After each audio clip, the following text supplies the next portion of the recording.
Non, non, mais on va tout de suite. Alors, donc, je ne sais pas si on est les bienvenus, en tout cas, on souhaite s'inviter. Donc, on vous rappelle qu'ici, nous sommes dans une école, l'école à côté qui va fermer, donc, qui va sortir de la zone d'éducation prioritaire. La zone d'éducation prioritaire, ce sont des choses qui sont redéfinies par un gouvernement socialiste. Nous avons ici donc un liste qui rassemble aussi des candidats socialistes, et nous protestons à titre politique contre un projet du gouvernement socialiste de revoir l'éducation prioritaire en méconnaissant complètement la réalité des quartiers qui sont ici vécus par les parents, par les enseignants, par le personnel de l'école et par l'ensemble donc de la communauté de cette ville. Et nous protestons vivement et nous attendons toujours que le gouvernement et que ses différents représentants, que ce soit le rectorat, que ce soit vous, exprimiez vraiment votre solidarité avec une école qui soit la plus juste pour tous et pour toutes. Et pas juste entre pauvres, une solidarité, puisqu'on nous a bien expliqué qu'on sortait pour simplement donner des moyens à des gens plus pauvres que nous, ce que je trouve être scandaleux pour un gouvernement de gauche.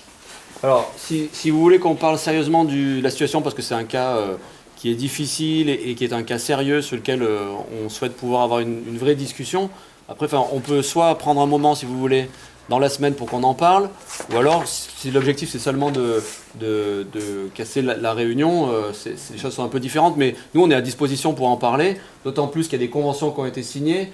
Michel Baffer qui est là, qui sont en cours de signature, qui devraient maintenir une partie des moyens sur ces politiques-là et sur ces écoles et sur ces collèges. Donc nous... Sur 3 ans, ils ont 3 ans. Alors sur ce genre Non, mais on a été tout à fait mis au courant. Donc on a ici un texte très court et très synthétique qui remet tout ça en contexte.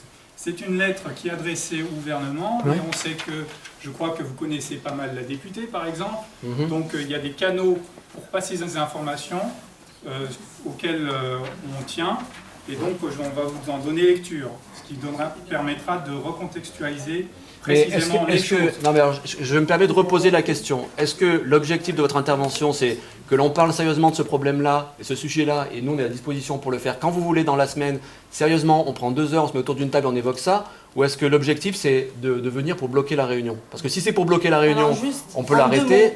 Je faisais partie du collectif, je vous ai soutenu pour pas mal d'actions, et on en a parlé de pas mal d'actions, et on est une équipe qui soutient la mobilisation citoyenne, et on vous l'a prouvé. Le Parti socialiste que vous représentez dans votre liste, il y a une certaine politique. D'accord, mais est-ce que vous pouvez... en matière d'éducation, de social et de développement territorial, qui sont des moi, compétences du département, on a un impact très fort. On va discuter tranquillement. On ne va pas rester ici toute la soirée. Non, mais alors, l'idée c'est, est-ce que vous voulez... Est-ce pas bloquer la réunion? L'idée, elle est d'intervenir un petit peu plus frontalement et clairement... Est-ce qu'on peut se prendre 2 heures dans la semaine pour parler de ça? Il est important Sérieusement, que les gens ici, que les électeurs soient au courant de la situation. Pas de problème. C'est un texte synthétique. On a une AG. Je ne pense pas que vous êtes au courant de ça. Mais personnellement, je venais à vos AG. En 2014, mais ne déjouez pas pour une cause qui est juste. Gouvernement de revoir la carte des réseaux d'éducation prioritaires en France. Mi-décembre, nous accusons le coup. Notre collège et les 8 écoles qui sont rattachées ne font plus partie de cette carte malgré nos demandes de réexamen. Aujourd'hui, nous accusons le gouvernement de tenir des discours paradoxaux et de saboter les années de travail et de construction citoyenne. Vous avez mis en œuvre une révision de la carte des réseaux d'éducation prioritaire reposant sur des critères objectifs, entre guillemets, 2013 étant l'année de référence. Notre incompréhension est totale car les données sociales de notre commune restent malheureusement inchangées, voire se détériorent, comme je pense que M. Provero pourra le confirmer. A priori, notre seule malchance, entre guillemets, est d'avoir perdu une vingtaine d'habitants dans l'un de nos quartiers précédemment classés en ZUS et qui, de fait, a été déclassé. Comment peut-on définir une politique d'éducation se basant sur de tels calculs conduisant à des décisions arbitraires déconnectées des réalités sociales? Vous avez dit, c'est la ministre, l'éducation est la priorité du gouvernement car l'investissement dans la jeunesse est gage de la réussite future de notre pays. Alors, dans une période d'austérité qui touche profondément les classes populaires, pourquoi choisir une politique de l'éducation à moyens constants, bridée par une logique économique plutôt que dictée par une ambition pédagogique forte? Où sont les moyens de vos ambitions quand pour ouvrir de nouveaux secteurs en REP, qui en ont certainement besoin, nous ne le mettons pas en cause, vous en déclassez et fragilisez tant d'autres? Pourtant, dans la liste des engagements de votre gouvernement, nous lisons que la lutte contre les sorties sans qualification fait partie de vos priorités. À quoi cela sert-il d'ouvrir des lignes budgétaires contre le décrochage scolaire quand vous réduisez les moyens engagés dans nos quartiers pour aider les enfants dès leur plus jeune âge? Ces moyens sont pourtant indispensables pour apporter une aide supplémentaire aux élèves en difficulté. Votre politique ne fera que conduire à un accroissement des inégalités sociales et éducatives au sein de nos quartiers dits sensibles, dont la réalité vous échappe. Le rectorat, enfin, tente de nous diviser, puis de nous faire taire en présentant des conventions et protocoles, nous assurant que les moyens alloués aux établissements resteraient inchangés pour une durée de 3 ans avec mention d'un principe de dégressivité et d'adaptabilité. Qu'est-ce que cela veut dire? Le contenu volontairement imprécis de ces documents est la porte ouverte à l'arbitraire. Ce sont des écrits pleins de rhétorique qui n'engagent personne. Nous accusons votre gouvernement de jouer avec les mots, avec les chiffres, parler d'évaluation et de formation, de mixité et de valeur. Mais qu'en est-il des enfants? Enfants qui ont besoin d'une école qui leur offre des perspectives d'avenir, qui leur permettent de se construire pour jouer pleinement leur rôle de citoyen. Une école juste, égalitaire, ambitieuse et démocratique. Alors, mesdames et messieurs les politiciens, comment pouvez-vous assumer le fait d'être responsable des jours obscurs que nous entrevoyons? Le collectif parents-enseignants de Fontaine contre la sortie du REP du secteur collège Jules Vallès. Merci. En fait, cette lettre-là, ce qu'on voudrait, c'est qu'elle remonte. Parce Oui, mais ça, que depuis le début, en fait, l'impression qu'on a, c'est que finalement, il n'y a pas de communication sur tous les étages. En fait, chacun cherche à diviser. Et au final, moi, par exemple, je ne comprends pas pourquoi les choses n'ont pas été présentées en même temps aux enseignants, à la mairie. Il faut tout se fait dans des petits coins et ça laisse tout est obscur et rien n'est fait pour que ça aille dans le sens des enfants. En tout cas, c'est un combat juste qu'on partage. Cadra était dans le collectif. Moi, je me suis venu à plusieurs moments pour essayer de le porter. Vous avez raison, je connais bien la députée. Pour faire remonter les informations, il n'y a pas de difficulté pour qu'on le fasse. Du côté du maire de Fontaine, qui s'est également bagarré dans le même sens que le vôtre, je recite Michel Baffer qui, cette convention-là, elle est peut-être pas parfaite. Vous avez parlé de plusieurs années, vous avez parlé de dégressivité, c'est des choses sur lesquelles on doit travailler, mais cette convention, c'est aussi le résultat du travail d'élus qui se sont battus pour maintenir des moyens. Attendez, non mais je ne suis pas dans la confrontation. Simplement pour vous dire qu'on est sur ces lignes-là, on essaie de le défendre avec vous. Tout bon socialiste que moi je suis, je peux avoir des points de divergence avec le parti qui est le mien et le gouvernement qui est à la tête de l'État. Je crois que personne n'est enfermé dans des partis et dans des prêts-à-penser, surtout pas nous. Encore une fois, si l'idée c'est que l'on puisse échanger sur ces questions-là, nous on vous consacre 2 heures ou même 3 si vous voulez cette semaine pour qu'on fasse le point exactement sur les différents éléments, que l'on voit les points de vigilance, que l'on fasse remonter ce qui doit remonter. On est disponible pour ça, il n'y a pas de problème. D'accord? Si l'objectif c'est ça, on est à vos côtés pour le faire. Alors j'entends qu'il fallu une opération coup de poing et peut-être qu'à votre place j'aurais fait la même chose. Nous on est aussi parents d'élèves, on n'est pas des politiciens que vous évoquez qui vivent dans les palais de la République. On a nos gamins qui sont dans les écoles, Cadra ici à Fontaine, moi à Cessiné-Parisé, bon voilà. Donc c'est des sujets sur lesquels on est attentif, vigilant et impliqué. Donc encore une fois, on ne peut pas tout promettre parce que c'est trop facile, mais en tout cas, vous écoutez cette semaine et regardez ensemble les points qui posent difficulté, ça pose pas de problème. Voilà, en tout cas, retenez bien que le discours officiel qui nous est opposé, par le rectorat systématiquement, de toute façon, il n'y a rien à faire, ça a été décidé au plus haut niveau. Donc, nous sommes dans une situation bloquée. Vous demandez à faire remonter l'information. Nous demandons à faire remonter l'information, mais pas à faire remonter l'information. Les RG nous téléphonent pour savoir les remonter l'information, c'est pas le problème. Nous demandons une action au plus haut niveau pour faire changer cette politique qui ne nous convient pas. Cette politique concerne Fontaine, elle concerne l'ensemble de l'éducation nationale, de toute façon on pourra discuter plus largement là-dessus, mais elle concerne en particulier Fontaine, et ici en l'occurrence. Et nous demandons simplement qu'il y ait une action qui soit faite, et pas simplement de remonter d'informations. Ces informations. Non, mais je reprenais oui, tout à fait, mais je pense qu'au-delà, je pense qu'on veut aller au-delà d'informations. Bon, est-ce que vous êtes d'accord pour qu'on prenne un téléphone ou un mail et qu'on puisse se voir cette semaine, éventuellement, je ne sais pas si quelqu'un à la mairie... De toute façon, vous avez nos contacts. Et si je peux me permettre, vous savez très bien qu'à la municipalité, on est totalement engagé dans cette bataille aussi, hein, pour les mêmes raisons que vous venez d'invoquer. Juste une petite information complémentaire. hier soir, nous avons été reçus par l'inspection de l'académie.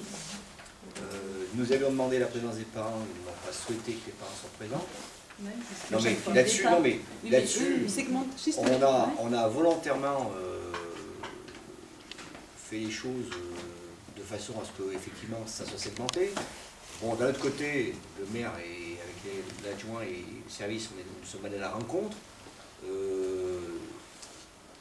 La dernière information en date, c'est que il y a 3 points qui ont été qui sont évoqués, qui normalement devraient faire l'objet de changements dans les conventions qui ont été signées, voire même 4 points. Le premier point, c'est de bien marquer dans le protocole, si tant est qu'on va vers un protocole, mais en tout cas on est en train de, que nous sommes dans un espace situé entre une sortie de RRS et une future carte prioritaire redéfinie à une échéance.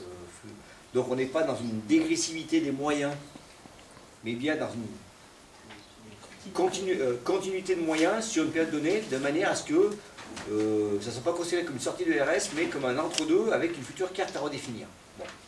Donc, en termes de temporalité, c'est calé sur la future carte, révision de la carte.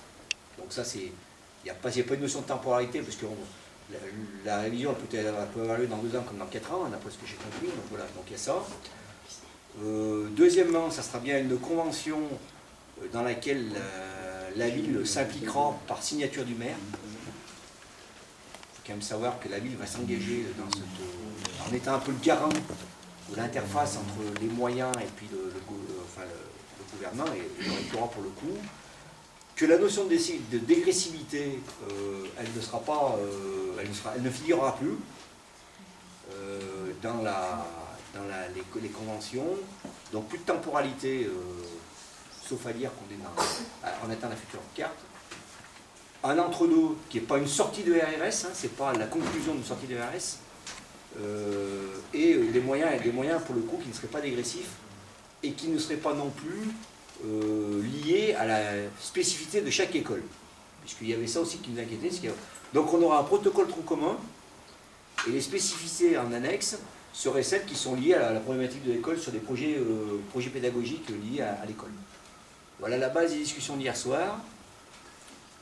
Je ne dis pas que c'est certain qu'on aura ça. Je dis que c'est, en tout cas, ce qui paraissait être entendu et entendable. En tout cas, c'est ce que nous avons porté. Ça rejoignait bien tout ce qu'on s'était dit. Et en parallèle, ce matin, j'ai eu Olivier Noblecourt, donc une chargée de mission auprès de la ministre de l'Éducation. Je lui ai redit les choses par rapport à ce qui s'était passé hier soir. Et il y avait l'intervention auprès du recteur aujourd'hui. Voilà où entre... alors pour le coup, la mobilisation des parents, effectivement, s'il n'y a pas eu mobilisation des parents, ce n'est pas les seuls qui auraient pu le faire. C'est quelques avancées, il faut être bien carré là-dessus. J'aurais tendance à dire que toutes les avancées, elles vous appartiennent. Elles appartiennent aux parents d'élèves, elles appartiennent aux enseignants. Mais voilà les dernières choses. C'est pas totalement satisfaisant dans la mesure où c'est quand même bien acté la sortie, bien acté que pour l'instant, Jules n'est plus dans le RRS, comme les communes, comme les écoles, mais ce qu'on a demandé nous, c'est qu'on soit dans un espace-temps, non pas de sortie, mais de reconsidération des moyens pour qu'on puisse conserver le collège lors de la future, et les écoles lors de la future redéfinition de la carte, c'est-à-dire qu'on n'écarte pas. Voilà. Après, maintenant, il reste à réécrire tout ça, en attendant avec vigilance ce qui va être réécrit, puisque nous sommes bien sur une réécriture, sur les bases que je viens de vous dire. En tous les cas, je n'ai pas senti que l'inspectrice d'académie était arc-boutée plus que ça sur les propositions que nous avons faites. Et ces propositions, je rappelle que c'est des propositions qui émanent des groupes de travail dont vous faisiez partie, c'est-à-dire parents d'élèves. Donc on a porté cette parole. Moi j'ai senti, sincèrement, je suis un peu plus optimiste que je l'étais il y a quelques semaines en arrière. Alors, on note effectivement ces négociations locales. Oui, non, on n'est pas complètement aveugle. Non, mais moi je réponds en ce qui concerne la localité. Mais le problème, c'est quand même qu'il y a une vague de fonds qui est l'acceptation de l'austérité. Pendant ce temps-là, il y a des sommes énormes qui sont englouties pour des grosses entreprises sans aucune conditionnalité, ni écologique ni sociale. Et quand nous, on parle de notre combat ici local, Admettons qu'à Fontaine, finalement, on ne s'en sort pas si mal. On n'a pas le cœur léger, parce qu'on sait qu'ailleurs en France, je veux dire, c'est les enfants de tout le pays. C'est les enfants de la République. Moi, je crois qu'il y a, enfin, moi, si je peux me permettre, je crois qu'il faut déconnecter deux choses. Il y a effectivement la politique du gouvernement, et vous savez bien là-dessus, comme je ne suis pas totalement d'accord avec ce qui se passe, hein, et on a un certain nombre à le dire. Et puis il y a ce que localement nous avons réussi à préserver grâce à vos mobilisations. Mais alors là, pour le coup, j'ai pas senti de ligne de fracture entre les élus de quelque bord politique que ce soit d'ailleurs, par rapport à la défense des intérêts sur notre territoire. C'est simplement ce que je tiens à préciser, parce que ce serait, je dirais même qu'on a bien été accompagnés, et que les relais, bon, il y en a certains comme Michel Baffert, en particulier, même Guillaume ou d'autres, ont été des relais naturels du maire Fontaine par rapport au gouvernement et dans le rapport de force instauré, voilà. Bon, à mesurer, mais... Il est possible qu'il y ait un consensus local, n'empêche que vous êtes représentant sur cette liste. Donc il y a une liaison qui nous doit être naturellement portée en avant. Voilà, et il faut que les électeurs le sachent. Mais on entend tout à fait, on fait aussi de la politique pour assumer des choses. On ne va pas venir devant vous en disant que c'est tout le temps les autres. Voilà. Je crois que les gens ils veulent plus aussi de ça. Donc vous avez bien fait de venir. On est à disposition pour vous voir cette semaine, on le répète. Pour faire remonter les choses, on le redit.